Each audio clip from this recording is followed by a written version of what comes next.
Teen age मोहब्बत chapter 2।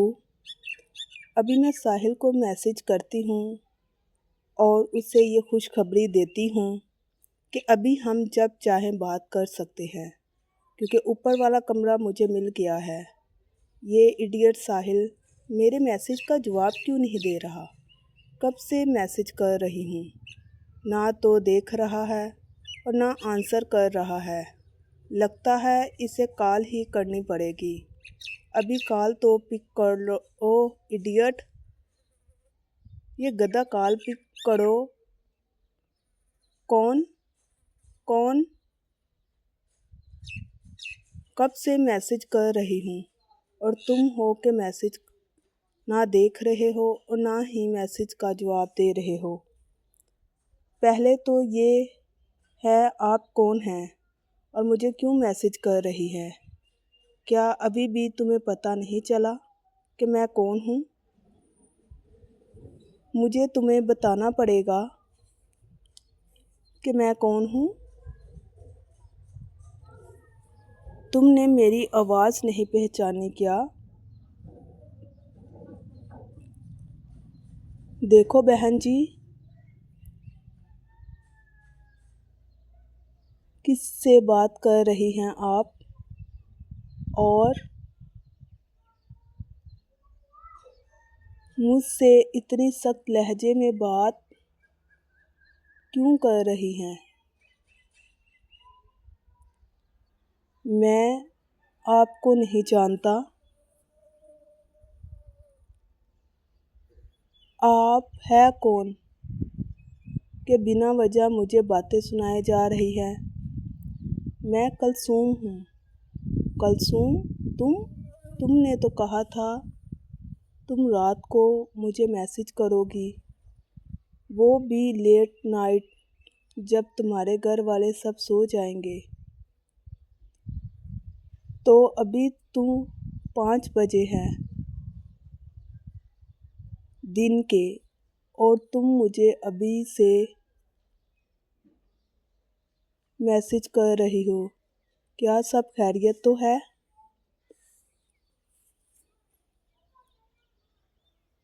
हाँ, सब कुछ कह रहे हो? हाँ, सब कुछ ठीक है। मुझे तुम्हें खुशखबरी देनी थी, इसलिए मैसेज कर रही थी और कॉल भी इसीलिए की है। कौन सी खुशखबरी? तुम्हारे घर वालों को तुम्हारी कॉल करते हुए तुम्हारे घर वालों ने मुझे कॉल करते हुए देख लिया तुम्हें, तो ऐसा कुछ नहीं होगा। यही तो बताने के लिए मैसेज कर रही हूँ। और हाँ, ये मेरा फ़ोन का नंबर है, इसे अपने मोबाइल में सेव कर लो। अभी मैं तुम्हें बताती हूँ कि क्या खुशखबरी है, जिसे सुनकर मुझे उम्मीद है तुम्हें भी बहुत खुशी होगी। कि मैंने अम्मी से कहा कि मुझे ऊपर वाला कमरा साफ कर दे।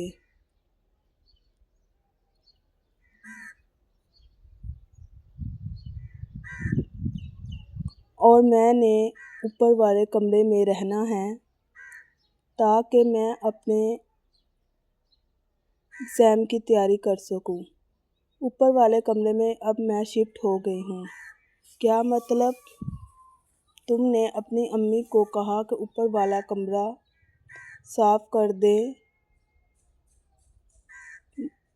तुम ऊपर वाले कमरे में अकेली रहोगी क्या? हाँ बिल्कुल, मैं अकेली ही रहूँगी। अम्मी से मैंने कहा कि मैं ऊपर वाले कमरे में अकेली रहूँगी क्योंकि मैं एग्ज़ाम की तैयारी करना चाहती हूँ। तुमने कहा तुम्हारी अम्मी ने इजाज़त दे दी? अरे नहीं इडियट, ये पाकिस्तानी मॉम को किस तरह हैंडल करना है ये मैं अच्छी तरह से जानती हूँ। मुझे अच्छी तरह से पता है कि मैं अपनी मॉम को किस तरह हैंडल कर सकती हूँ, किस तरह उनसे अपनी बात मनवा सकती हूँ। मैंने अम्मी से कहा कि मेरे बोर्ड के एग्ज़ाम होने वाले हैं, इसलिए मुझे ज़्यादा मार्क्स लेने के लिए दिन रात मेहनत करनी होगी, दिन रात पढ़ना पड़ेगा। और नीचे तो सभी घर वाले मेंबर रहते हैं, हर कोई डिस्टर्ब करता रहता है, इसलिए मैं सही तरीके से पढ़ाई नहीं कर पा रही हूँ। तो अम्मी ने मेरी बात मान ली। उन्होंने ऊपर वाला कमरा मुझे साफ़ कर दिया और अभी कुछ देर पहले मैंने अपना सारा सामान ऊपर शिफ्ट कर लिया और अभी मैं ऊपर वाले कमरे में रहूँगी और फिर स्कूल से वापस आने के बाद जब तक चाहूँ तुमसे बात कर सकती हूँ और तुम भी जब चाहो मुझे मैसेज कर सकते हो, क्योंकि अभी ज़्यादा देर नीचे नहीं रहूँगी।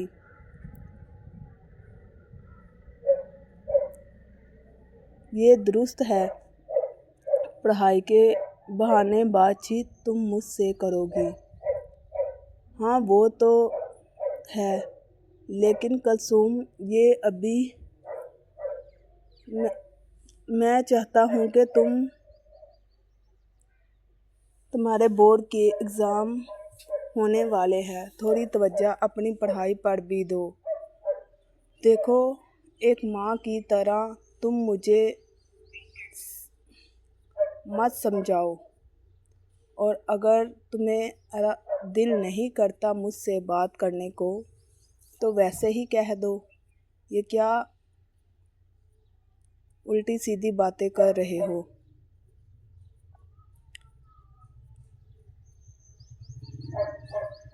वैसे भी मुझे भी कोई नहीं, ऐसी बात नहीं है कुलसूम। वैसे भी मुझे अभी कोई इतनी ख्वाहिश नहीं है तुमसे बात करने की। वो तुम नहीं तो जो अपने दिल का हाल मुझे सुनाना चाहते थे।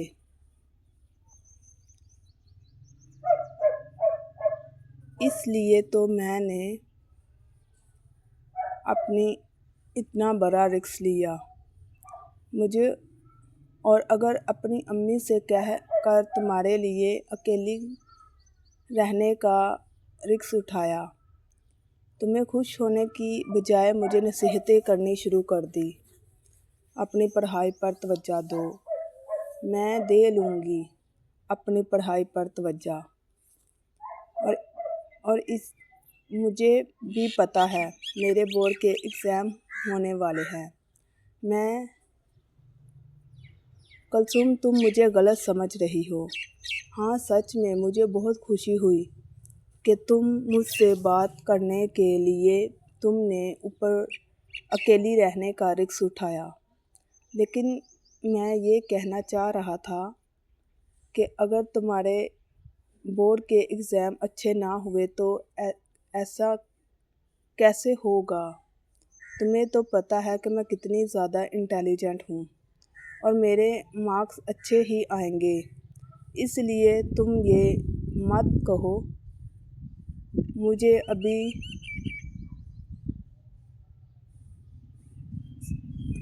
चलो सही है, ये तो तुम बहुत अच्छी बात है, लेकिन अभी तो मैं दुकान पर हूँ, तुमसे बात नहीं कर पाऊँगा। तो क्या हम रात को बात करें? मतलब रात को बात करें? हाँ तुम अभी अब्बू भी दुकान पर नहीं हैं और छोटा भाई भी नहीं है, तब तक दुकान मुझे संभालनी पड़ेगी। तुम तब तक कुछ देर स्टडी कर लो और उसके बाद हम लोग बात करेंगे।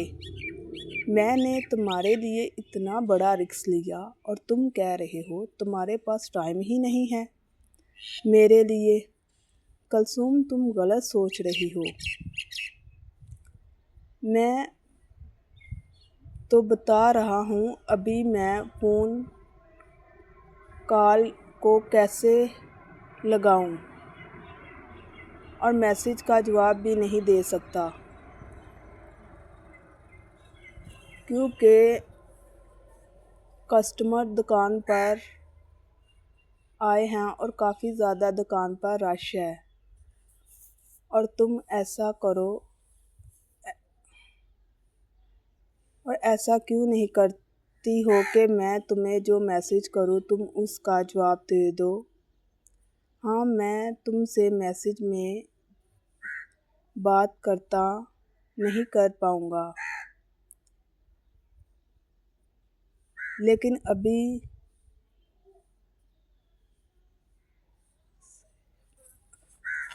अभी मैसेज पर भी बात करना पॉसिबल नहीं है। जी बाजी, बताएं आपको कितने किलो घी चाहिए और चीनी कितने किलो। मैं तुमसे फ़ोन पर बात कर रही हूँ और तुम मुझे ये सब्जियों और घी और चीनी और दालें पूछ रहे हो। नहीं नहीं, मैं तुमसे नहीं पूछ रहा, वो दुकान पर गाहक आया हुआ है उससे पूछ रहा हूँ। इसलिए देखो कितने पैसे हुए बताओ। थोड़ी देर के लिए कुलसुम तुम फ़ोन बंद कर दो, ठीक है। मैं तुम दोनों को, गाहक को और तुम्हें एक साथ गाइड नहीं कर पा रहा, हैंडल नहीं कर पा रहा, इसलिए तुम्हें अभी फ़ोन बंद करना होगा। तो तुम फ़ोन बंद कर दो, मैं तुम्हें फारिग होकर फ़ोन खुद कॉल करूँगा। इसलिए दुरुस्त है कि ये सारे मर्द एक जैसे होते हैं। पहले तो कहता है कि मुझे देखे बगैर इसका दिल नहीं लगता, इसके दिल को सुकून नहीं मिलता, चैन नहीं आता। और जैसे ही इसको पता चल गया कि मैंने इसके लिए ऊपर वाला कमरा खाली करवाया है सिर्फ इससे बात करने के लिए और अकेली भी ऊपर वाले कमरे में रहना शुरू किया है, और अभी इसके पास टाइम नहीं है। देखो भाई, देखो ना, मैं इससे बिल्कुल बात नहीं करूँगी, चाहे कुछ भी हो जाए। ये बस फिल्मी डायलॉग मार सकता है। चलो फिर स्टडी ही कर लेती हूँ, मैथ खोलती हूँ, थोड़ी मैथ की प्रैक्टिस कर लेती हूँ। ये मैथ के सवाल तो काफ़ी मुश्किल है, ये तो करने को दिल नहीं कर रहा। चलो इंग्लिश का ऐसे ही याद कर लेती हूँ, उसका कल टेस्ट है ना।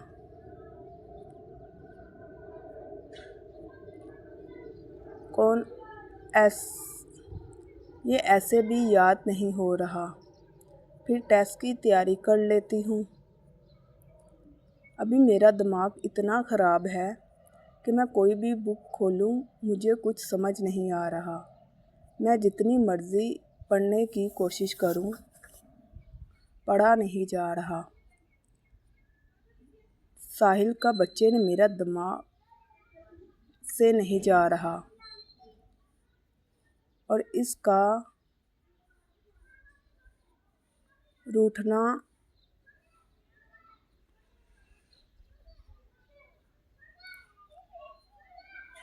अरे कुलसुम, किन चक्करों में पड़ गई हो। अभी मैं क्या करूँ, ना पढ़ाई में दिल लग रहा है और ना किसी और चीज़ में। किसी से बात करूँ?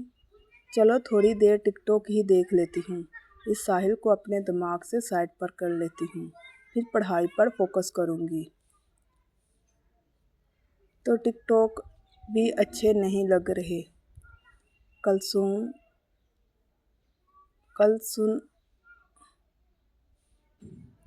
स्टडी कर लेती हूँ। हाँ, स्टडी करने के कलसुम, क्या सुन रही हो? स्टडी कर रही हो? हाँ, स्टडी कर रही हूँ। वैसे तुम यहाँ कैसे आई? मैं अम्मी ने कड़ी पकोड़े बनाए थे और वही देने आई थी। तो मैं आंटी से पूछ रही थी कलसूम कहाँ है, तो उन्होंने मुझे बताया कि तुम ऊपर वाले कमरे में शिफ्ट हो गई हो, तो इसलिए तुमसे मिलने के लिए मैं ऊपर आ गई।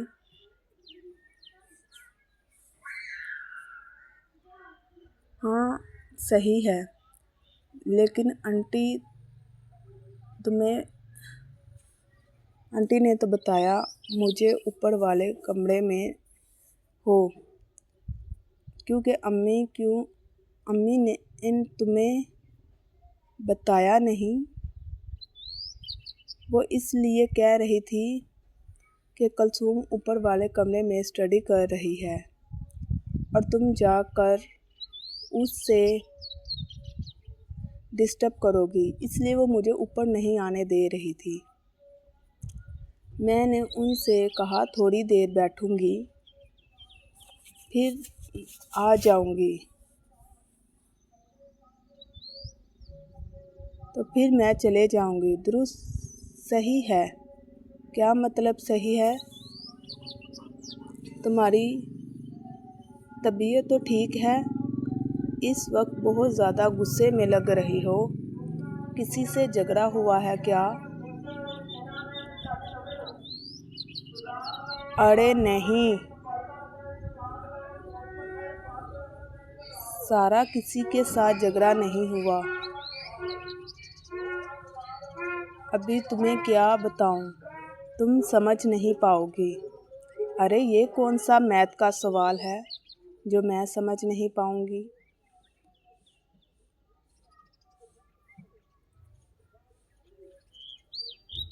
अगर तुम समझाओगी तो मैं समझ जाऊंगी। बताओ क्या मसला है? हाँ, मैं मानती हूँ कि मैं तुमसे 3 साल बड़ी हूँ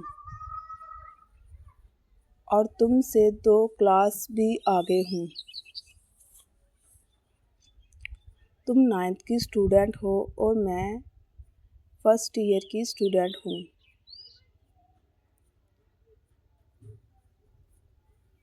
तुम स्कूल में पढ़ती हो और मैं कॉलेज में पढ़ती हूँ।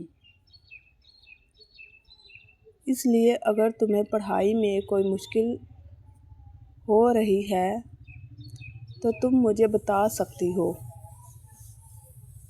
मैं तुम्हारी हेल्प ज़रूर करूँगी। तो बताओ, किस बुक में और किस सवाल की समझ नहीं आ रही? ऐसी कोई बात नहीं है। तो फिर क्यों परेशान हो?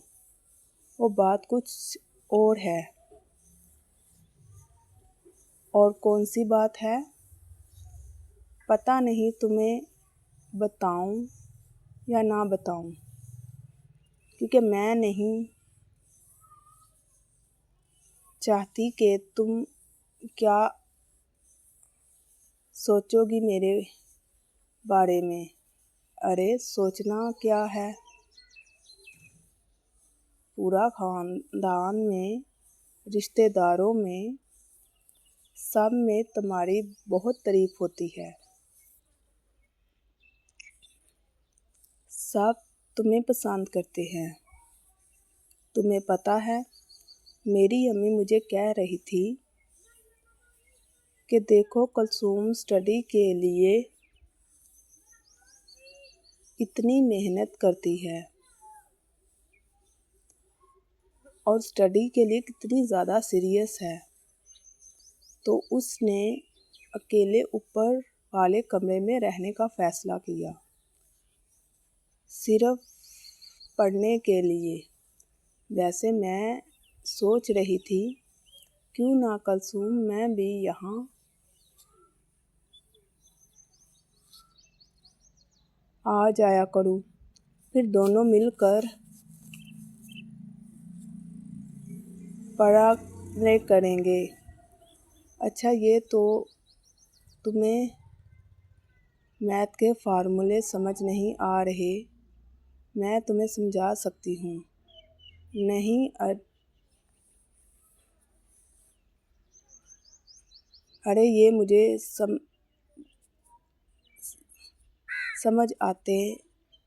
समझा देती हूँ। नहीं, इसकी कोई ज़रूरत नहीं है। वैसे भी मैं सोच रही थी अकेले मेरे भी पढ़ने को दिल नहीं करता। तुम काफ़ी ज़्यादा हार्ड वर्क हो और इतनी मेहनत करती हो, तो क्यों ना मैं भी तुम्हारे साथ यहाँ ऊपर वाले कमरे में शिफ्ट हो जाऊँ और फिर हम दोनों बहनें मिलकर पढ़ लिया करेंगी। अरे ऐसा नहीं हो सकता। क्यों नहीं हो सकता? ऐसा बताओ, मतलब ये कि अगर तुम ऊपर आती हो तो मेरे साथ बातें करोगी, तो फिर क्या होगा? क्या मतलब मेरा भी टाइम ज़ाया होगा और तुम्हारा भी। देखो, तुम्हें ऊपर आने थोड़ी देर हुई है और इतने टाइम वेस्ट हो गया। अभी मैं पढ़ रही थी और तुमने आकर 15-20 मिनट ज़ाया कर दिए। कलसूम, मैं तो सिर्फ तुमसे स्टडी के बारे में बात कर रही थी और जो मैंने तुम्हारे 15-20 मिनट ज़ाया किए हैं, इसके बदले मैं तुम्हें कुछ भी पढ़ा सकती हूँ, किसी भी सब्जेक्ट में तुम्हारी हेल्प कर सकती हूँ, क्योंकि मैं नहीं चाहती कि तुम्हारा टाइम वेस्ट हो। इसलिए तुम्हें जिस सब्जेक्ट की समझ नहीं आ रही, मैं तुम्हारे समझा सकती हूँ, तुम्हारी हेल्प की कर सकती हूँ। नहीं, इसकी कोई ज़रूरत नहीं है, क्योंकि मुझे तो सब आता है। सब किसी को भी नहीं आता कलसूम, मेहनत करनी पड़ती है। माना कि मैं तुम्हारी तरह अच्छे मार्क्स लेकर पास नहीं हुई, लेकिन मैं अच्छी तरह जानती हूँ कि मेहनत करने के बगैर अच्छे मार्क्स नहीं आते। हाँ, वो तो है, मुझे पता है, मेहनत के बाद ही आते हैं अच्छे मार्क्स। वैसे आज तक मैंने अपनी फर्स्ट पोजीशन बरकरार रखी।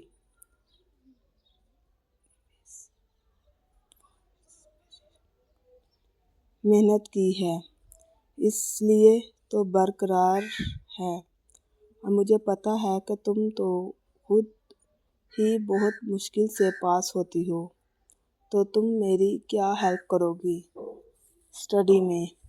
इसलिए कह रही थी कि तुम अपना और मेरे दोनों का वक्त ज़ाया करोगी। तुम्हारी मर्ज़ी है, अगर तुम्हें मेरे साथ नहीं पढ़ना चाहती तो मत पढ़ो। वैसे भी कुछ दिन में एकेडमी ज्वाइन करने वाली हूँ, इसलिए मुझे तुम्हारी हेल्प की भी ज़रूरत नहीं है। मैं तो सोच रही थी चलो दोनों मिलकर पढ़ लेंगे। अगर तुम्हें नहीं कबूल तो ठीक है, मैं अभी चलती हूँ। नहीं, तुमने तो बुरा ही मना लिया। थोड़ी देर बैठो तो। अच्छा, फिर बताओ किस सब्जेक्ट में मुश्किल हो रही है। अरे सब्जेक्ट को छोड़ो, वैसे भी मैं तुमसे एक बात करना चाहती हूँ। हाँ तो करो यार। मेरी एक दोस्त है, उसके बारे में बात करनी थी, इसलिए कुछ देर पहले मुझे मैसेज करके पूछा था तो मुझे कुछ समझ नहीं आ रहा था, तो मैं क्या करूं?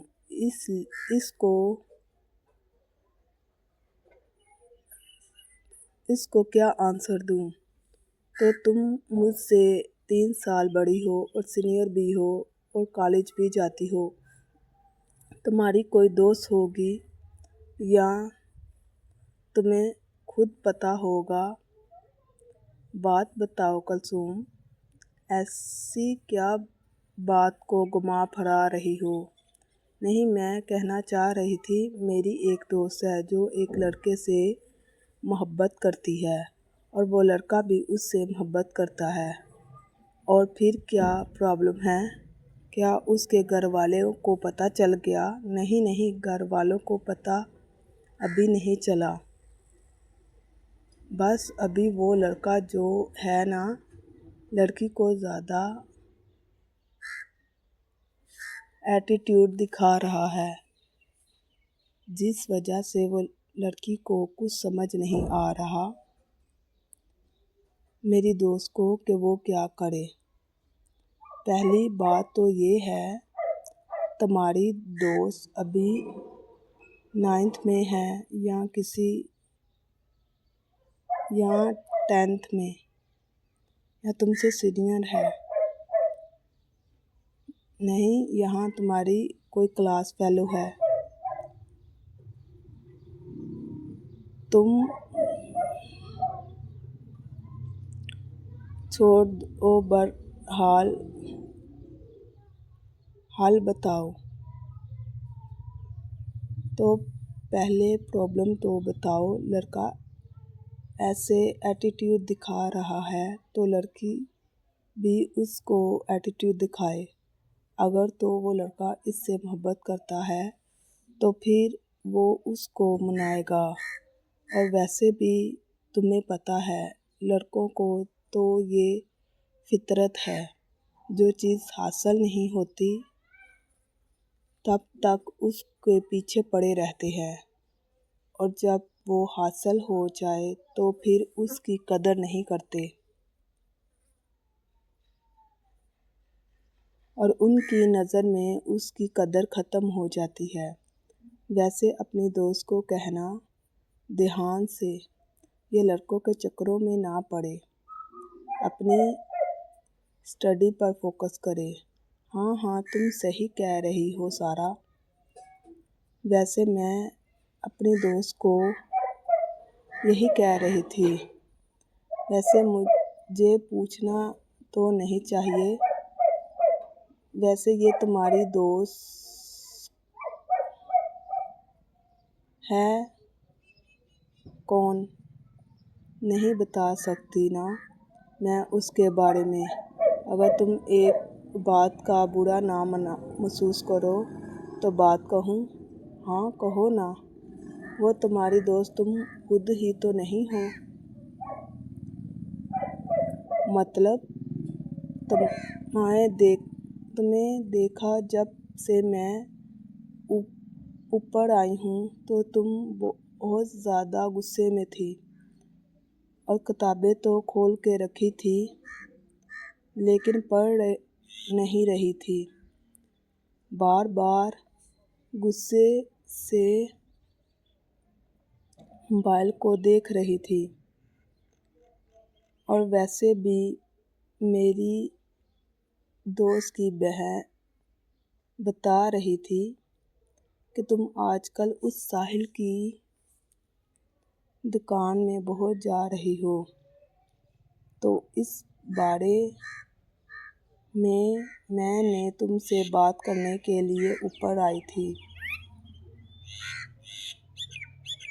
और मुझे पता है जिस लड़की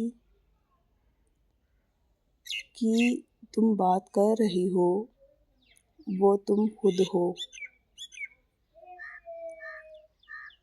और मैंने ये सब बहुत ज़्यादा ड्रामों और फिल्मों में देखा है कि लड़की किसी दूसरे का नाम लेकर अपना मसला बताती है। और तुम भी वही कर रही हो। कोई और तकनीक आजमाती नहीं, तुमने तो वही पुरानी तकनीक आजमाई है। तुम्हारा चेहरे पर ये सब कुछ लिखा है। देखो, मैं तुम्हें बता रही हूँ, सभी रिश्तेदारों को और तुम्हारे माँ बाप को तुम्हारे पूरे ख़ानदान को तुम पर बहुत नाज है। अभी से ये समझ लो, कहीं ऐसा ना हो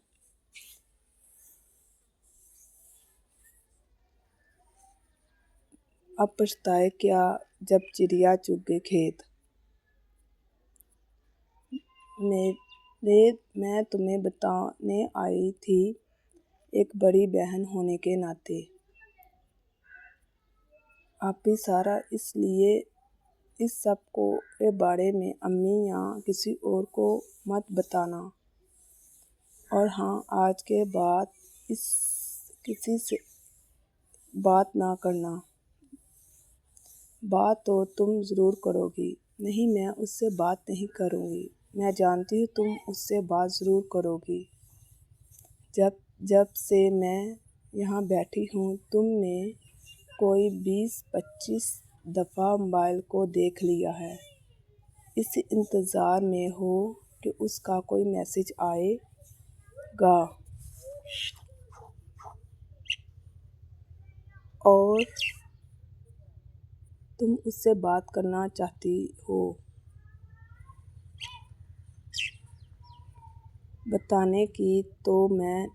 बताऊंगी तो मैं नहीं, क्योंकि मैं नहीं चाहती कि तुम पर जो इतना भरोसा करते हैं उनका भरोसा टूटे। इसलिए मैं चाहती हूँ कि तुम खुद ही सुधर जाओ तो बेहतर होगा तुम्हारे लिए।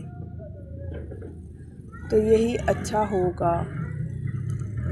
और वैसे जो काम तुमने पकड़े हुए हैं, मैं ना भी बताऊं तो बहुत जल्द तुम्हारे घर वालों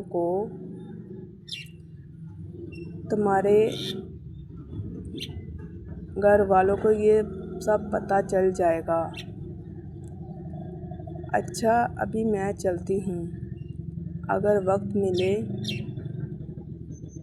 तो मेरी बात पर ध्यान ज़रूर करना।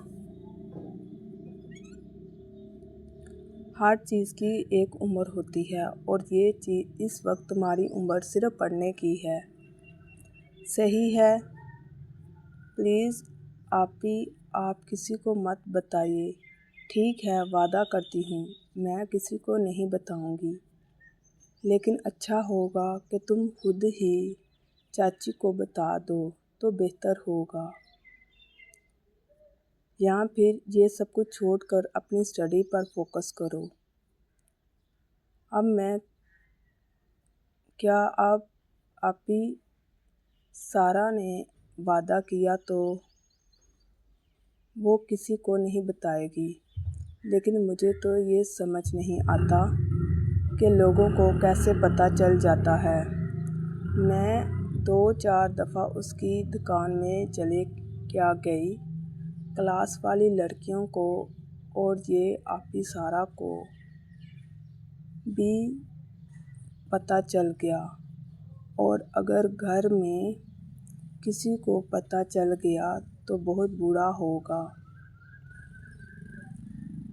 अभी मुझे बहुत एहतियात से रहना पड़ेगा और बहुत सोच समझकर सब कुछ करना होगा।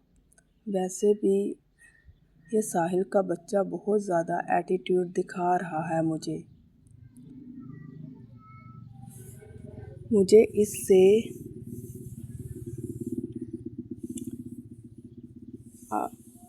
अब मुझे भी इसको गुस्सा दिखाना होगा। अब जितनी बजे मैसेज और कॉल करे, जितनी बार भी ये मैसेज या कॉल करे, मैं इससे बात नहीं करूँगी। मैं अपनी स्टडी पर फोकस करूँगी। बस स्टडी पर फोकस करूँगी। कुछ भी याद करने की कोशिश कर रही हूँ, याद नहीं हो रहा। दिल करता है उसकी दुकान में जाऊँ और उसको बहुत ज़्यादा खरी खोटियाँ सुना कर आऊँ। फिर उसे की अकल ठिकाने आएगी। फ़ोन बार बार मैसेज आ रहे हैं। साहिल मैसेज कर रहा है। चाहे कुछ भी हो जाए, मैं उसके मैसेज ना तो देखूंगी और ना उसको जवाब दूंगी। उसके पास मेरे लिए अगर टाइम नहीं है तो मेरे पास भी उस फालतू इंसान के लिए टाइम नहीं है। मोबाइल को बंद करके साइड पर रख देती हूँ। अच्छा, तब तक थोड़ा होमवर्क कर लेती हूँ। ये इडियट बार बार मैसेज कर रहा है, डिस्टर्ब कर रहा है मुझ पर। इसके मैसेज नहीं देखूंगी, जितने मर्जी मैसेज करे। अच्छा, ऐसा करती हूँ कि मैसेज देख लेती हूँ लेकिन आंसर नहीं करूँगी। हाँ, ये सही है। मैं मैसेज देख लेती हूँ लेकिन कोई जवाब नहीं दूँगी। I am sorry Kulsum. उस वक्त दुकान पर काफ़ी ज़्यादा रश था। दुकान पर बहुत ज़्यादा रश था, इसलिए मैं तुमसे बात नहीं कर पाया। और अभी दुकान में छोटा भाई आया है दुकान में। मैंने दुकान से बाहर हूँ।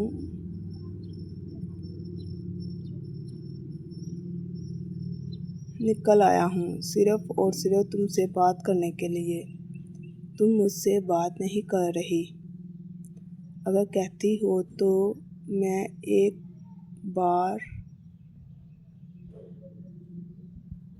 100 बार सॉरी लिखकर भेज सकता हूँ, तो मान जाओगी ना? अच्छा कुलसुम, प्लीज़ आइंदा ऐसा नहीं होगा। मुझसे बात करो। मुझे पता है कि तुम मैसेज पढ़ रही हो और मुझे आंसर नहीं कर रही हो।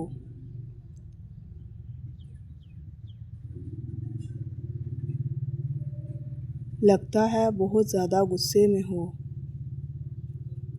अच्छा बताओ, ऐसा मैं क्या करूं कि तुम्हारा गुस्सा ख़त्म हो जाए?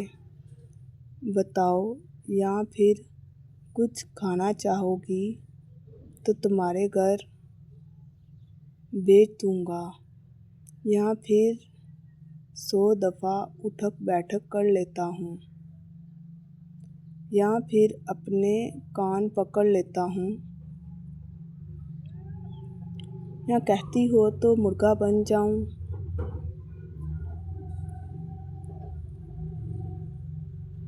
जिस तरह स्कूल में मुर्गा बनते थे वैसे मुर्गा बन जाता हूँ। फिर तो तुम मुझे माफ़ कर दोगी ना?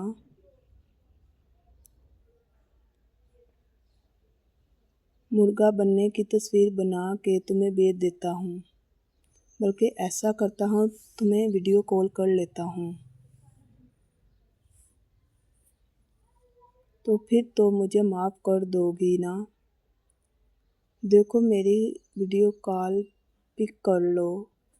अगर तुम मुझे नहीं बताओगी कि तुम्हारा गुस्सा किस तरह कम करूँ, तो मैं तुम्हारे उस दोस्त को जो आज हमारी दुकान में तुम्हारे साथ आई थी, उससे जाकर पूछ लूँ। Just shut up. तुम उससे क्यों पूछोगे? अरे, मैं उससे पूछने जा भी नहीं रहा था। मैं तो सिर्फ तुमसे बात करने के लिए कह रहा था। वैसे तो तुम मुझे इतने ज़्यादा मैंने तुम्हें मैसेज किए, मेरे किसी मैसेज का जवाब नहीं दिया। इसलिए मैंने कहा कि मैं उसके घर चला जाता हूँ, उससे पूछ लेता हूँ कि तुम खुद सोचो, अगर मैं उसके घर जा कर उससे पूछूंगा तो क्या उसके घर वाले मेरे पीछे ना पड़ जाएंगे, डंडे सोटे लेकर मुझे मारने के लिए। और इतना बेवकूफ़ तो मैं नहीं हूँ कि मैं उससे पूछने के लिए मार खाऊं। अच्छा बताओ क्या करूं? पहले मुर्गा बनो। तुमने कहा था ना, मुर्गा बन के मुझे सॉरी करोगे, तो मुर्गा बनो। चलो ठीक है, मोहब्बत में मुर्गा भी बनना कबूल है। और हाँ, मुझे मुर्गा बनकर तस्वीर बनाकर सेंड करो। मुर्गा बनकर तस्वीर कैसे बनाऊंगा? तुम वीडियो कॉल में देख लो, तो तुम वीडियो कॉल में देख तो रही हो, और प्लीज़ ये हंसना बंद करो, मुझे शर्म आ रही है। अच्छा, अभी तुम्हें मुझसे इतनी देर तक बात करनी होगी जब तक मुझे नींद नहीं आ जाती। अभी तो 5 बजे हैं। हाँ तो ठीक है ना, वैसे भी तुम्हें एक और बात बतानी थी।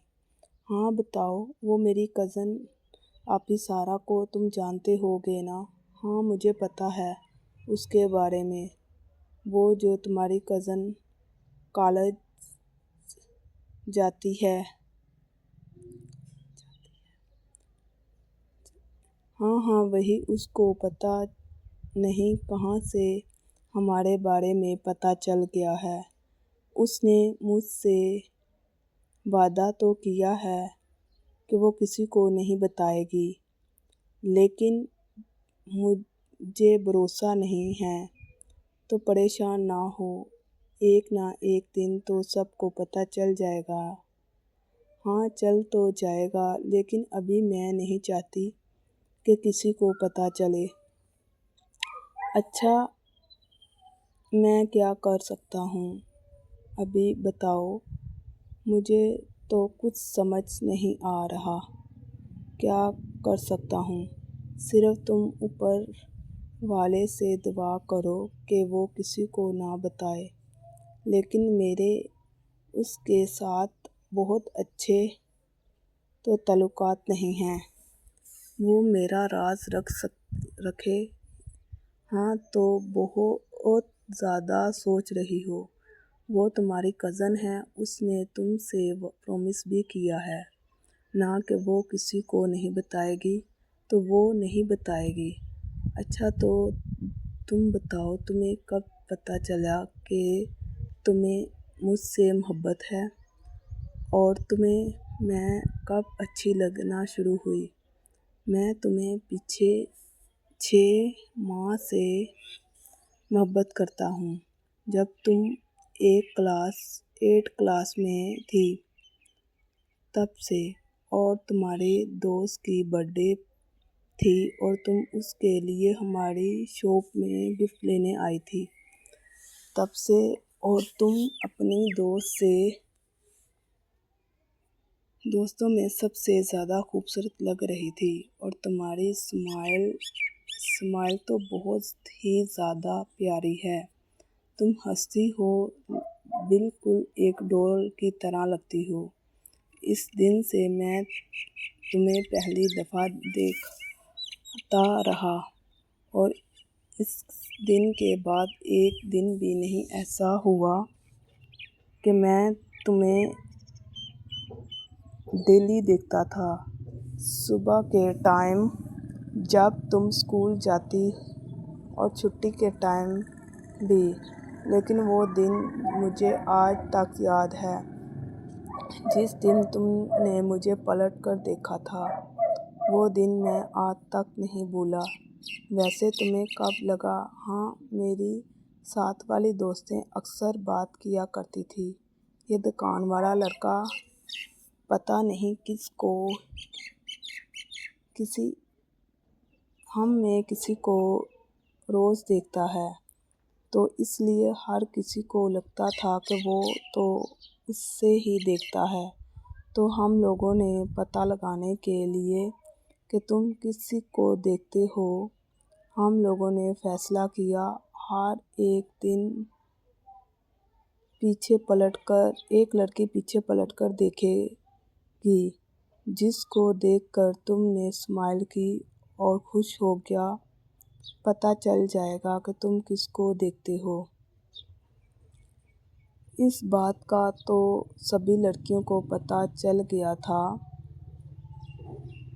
कि तुम हर रोज़ नए नए कपड़े पहनकर दुकान में बैठते हो, बहुत ज़्यादा तैयार वगैरह होकर बैठते थे और बैठकर हमारे ग्रुप की लड़कियों को देखते। तो सभी लड़कियों ने इससे पहले ट्रिक करती थी। सब ने मुझसे कहा, पहले तुम ट्राई करो। मैंने कहा नहीं, मैं नहीं करूँगी। लेकिन मेरी छठी हिस्स ऐसे मुझे बता रही थी कि शायद तुम मुझे ही देखते हो, इसलिए मैंने कहा मैं नहीं करूँगी।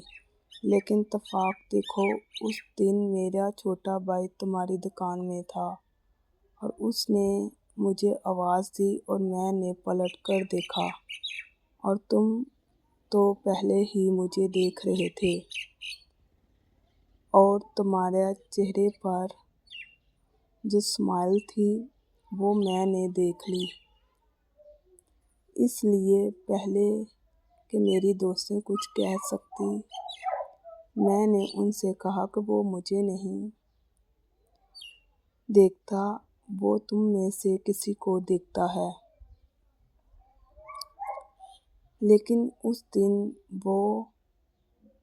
मुझे तुम्हारी स्माइल बहुत अच्छी लगी और वो तुमने उस दिन आँखों से क्या इशारा किया था, मैं नहीं समझ पाई। लेकिन जो भी था मुझे अच्छा लगा था। अच्छा, हम लोगों ने आपस में इतनी बातें तो कर ली, लेकिन आज तक वो लफ्ज़ नहीं बोले जिनसे मोहब्बत का इजहार होता है। कौन से लफ्ज़? इतने भी अनजान मत बनो कुलसूम, तुम जानती हो मैं क्या कहना चाह रहा हूँ। सच में मुझे नहीं पता चला। ठीक है, पहला लफ्ज़ मैं बोल लूँगा और दूसरा तुम, और फिर तीसरा लफ्ज़ तो मैं बोलूँगा। तो पहला लफ्ज़ आए, अभी दूसरा लफ्ज़ बोलो, लव, और यू मैं बोलता हूँ, I love you so much Kulsoom. ऐसे ही दिन रात मैं साहिल के साथ बात करती रही। मेरे एग्ज़ाम की तैयारी ना होने की वजह से मेरे एग्ज़ाम अच्छे ना हुए, लेकिन मैंने घर में किसी को भी नहीं बताया कि मैं स्कूल से आने के बाद सीधा छत पर चले जाती अपने कमरे में और देर तक साहिल के साथ फ़ोन पर बात करती रहती। किसी को कानो कान खबर भी ना हुई। सबसे अच्छी बात ये थी कि अपनी सारा ने भी किसी को कुछ नहीं बताया था। फिर एग्ज़ाम देने के बाद मैं फ़ारिग थी, मेरे पास काफ़ी वक्त था। इसी दौरान मैंने साहिल को हैंड फ्री भी ख़रीद कर दे दी। वो मेरे साथ हैंड फ्री पर भी काफ़ी देर बात किया करता था। हम दोनों दिन रात आपस में फ़ोन पर बात किया करते और कभी मैसेज पर। और सबसे अच्छी बात ये थी कि फ़ोन पर और मैसेज पर बात करते रहते थे। तो मैंने एग्ज़ाम देकर सिलाई का काम सीख लिया। एक सिलाई सेंटर जॉइन करके फिर भी मैंने ज़्यादा वक्त साहिल के साथ फ़ोन पर बात करती रहती। वक्त गुज़रता गया और मेरे 9th का रिज़ल्ट आ गया। जिस दिन मेरा रिज़ल्ट आया उस दिन घर वालों को बहुत बड़ा झटका लगा, क्योंकि उन्होंने तो कभी सोचा ही नहीं था कि उनकी बेटी जो क्लास में हमेशा फर्स्ट आती है उसके साथ ये होगा। मेरे अब्बू और चाचू तो पहले ही मिठाई ले आए थे, क्योंकि उनको पता था कि मैंने इस बार बोर्ड में फर्स्ट पोजीशन हासिल करूंगी। अगर फर्स्ट पोजीशन ना भी हासिल की तो सेकंड तो ज़रूर आ जाऊंगी। लेकिन मेरी अम्मी और मेरे बहन भाई बाहर कह रहे थे कि आपी ही इस बार फर्स्ट पोजीशन हासिल करेगी, क्योंकि अब मैं दिन रात पढ़ती आपी दिन रात पढ़ती है और पढ़ाई की वजह से तो इनकी आँखों के डार्क सर्कस भी आ गए हैं। इन्होंने बहुत मेहनत की है। सभी घर वाले लैपटॉप के सामने बैठे हुए थे मेरा रिज़ल्ट देखने के लिए, और मेरे हाथों और पाँव में पसीना आना शुरू हो गया, क्योंकि मैं अच्छी तरह से जानती थी कि मेरे एग्ज़ाम अच्छे नहीं हुए, इसलिए मेरे अच्छे मार्क्स नहीं आएंगे। लेकिन मैं ये नहीं जानती थी कि मेरे साथ ऐसा होगा। मेरा जब रिज़ल्ट आया और मेरे रिज़ल्ट देखा तो मैं तो सभी मेरे पार्ट बहुत परेशान थे, यानी एक एक भी सभी में मेरी कंपार्ट्स थी। एक बुक में भी मैं पास नहीं हुई थी और ये मेरे लिए बहुत बड़ा झटका था। मेरे घर वालों को यकीन नहीं हो रहा था। मेरी अम्मी और मेरे अब्बू बार बार कह रहे थे, लगता है तुम मेरे भाई को कि तुमने दोबारा रोल नंबर डालो, तुमने गलत रोल नंबर डाला होगा, इसलिए हमारी बेटी के इतना बुरा रिज़ल्ट नहीं आ सकता। मेरे टोटल मार्क्स 125 थे 550 में, और सभी बुक्स में कंपार्ट थी। अभी मैं क्या कहूँ, मुझे कुछ समझ नहीं आ रहा था। सबकी नज़रें मुझ पर थी और मैं किसी से नज़रें नहीं मिला पा रही थी।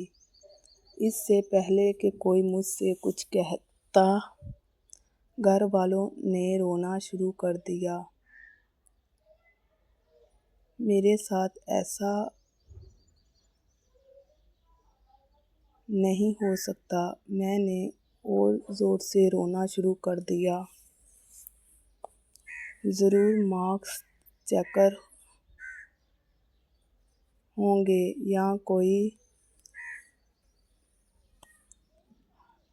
या फिर हर बार में कोई गलती हो गई होगी। मेरे पास इतने कम आएंगे हो नहीं सकता। तो घर वालों को तो पहले यकीन था कि हो सकता है इसके साथ कोई नाइंसाफ़ी हुई होगी, और इसलिए इन्होंने फ़ैसला किया घर वालों ने कि वो बोर्ड में दोबारा पेपर रीचेकिंग की एप्लीकेशन देंगे। सभी घर वालों को मैंने यकीन दिया रो रो कर कि मेरे साथ नाइंसाफ़ी हुई है, और घर वालों से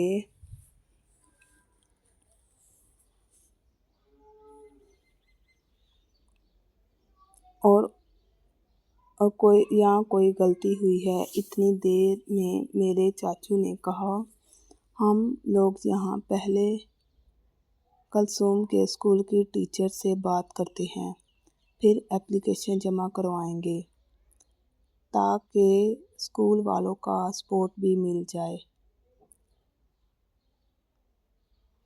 और स्कूल वाले भी ये कह सकते कि इनकी स्टूडेंट के साथ नाइंसाफ़ी हुई है। कलसूम तो इतनी इंटेलिजेंट है। चाचू की ये बात सुनकर मुझे समझ नहीं आ रहा था कि मैं क्या करूं।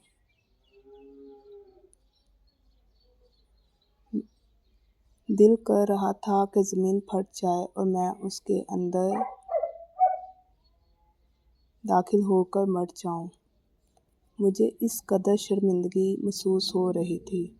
तो अब्बू ने कहा, हाँ, स्कूल की टीचर का नंबर तो है मैं हमारे पास, तो पहले उनको फ़ोन कर लेते हैं। मैं वहीं खड़ी थी। वो समझ नहीं आ रहा था कि उन सब को कैसे रोकूं। इतनी देर में अब्बू ने स्कूल की टीचर को फ़ोन कर दिया और स्कूल की टीचर से बात की कि बोर्ड वालों ने हमारी बेटी के साथ नाइंसाफ़ी की है। हमारी बेटी बहुत ज़्यादा इंटेलिजेंट है और हर साल स्कूल में फर्स्ट पोजीशन हासिल करती है, तो उसके साथ नाइंसाफ़ी हुई है।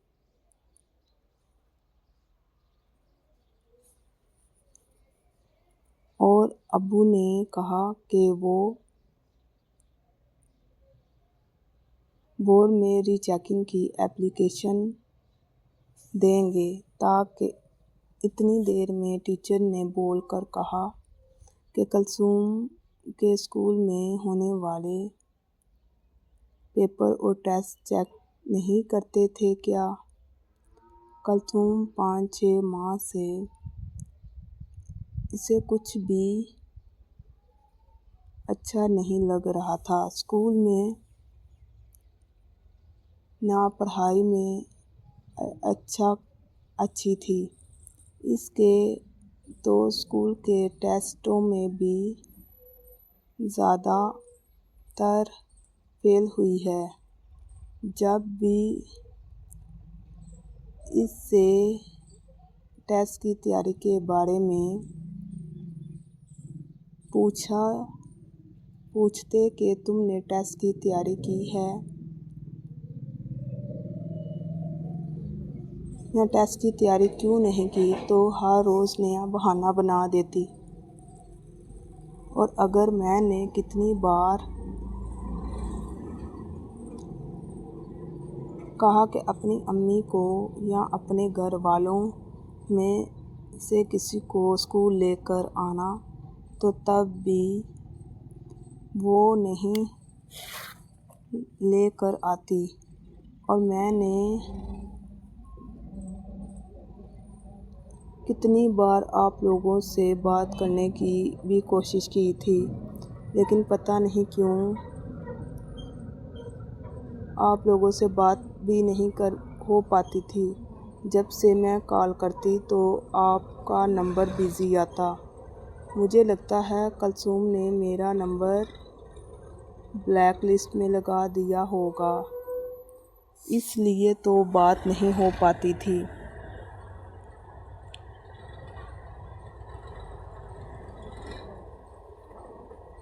इसी वजह से हमारी आपस में कभी बात नहीं हो पाई। आपकी बेटी आपकी बिल्कुल पढ़ाई में तवज्जो नहीं दे रही थी।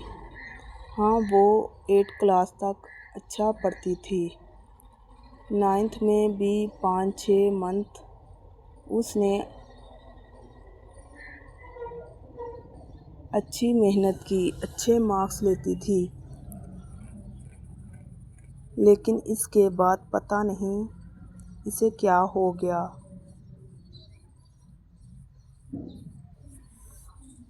इसका बिल्कुल पढ़ाई में तवज्जो नहीं थी और ना इसका पढ़ाई में दिल लगता था। और कोई भी स्कूल का टेस्ट थी वो तैयारी नहीं करती थी और क्लास में सबसे कम मार्क्स इसके आते थे और इसके साथ वाली लड़कियां सभी पास हुई हैं। अगर आपको यकीन नहीं आ रहा तो मैं आपको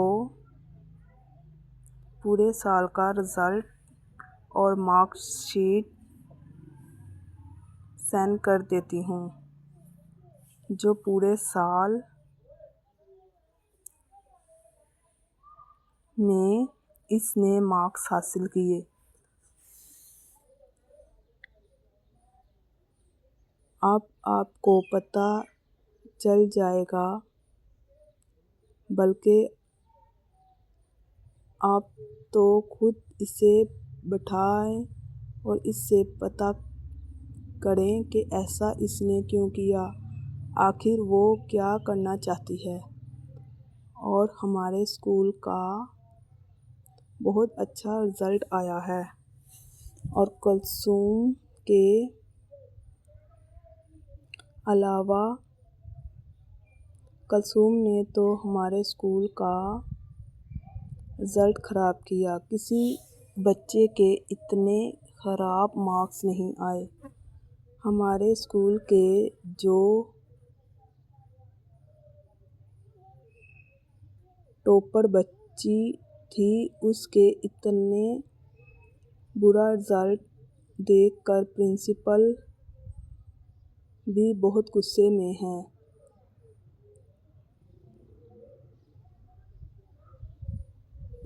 और वो भी आपसे बात करना चाहती हैं कुलसुम का रिज़ल्ट देखकर।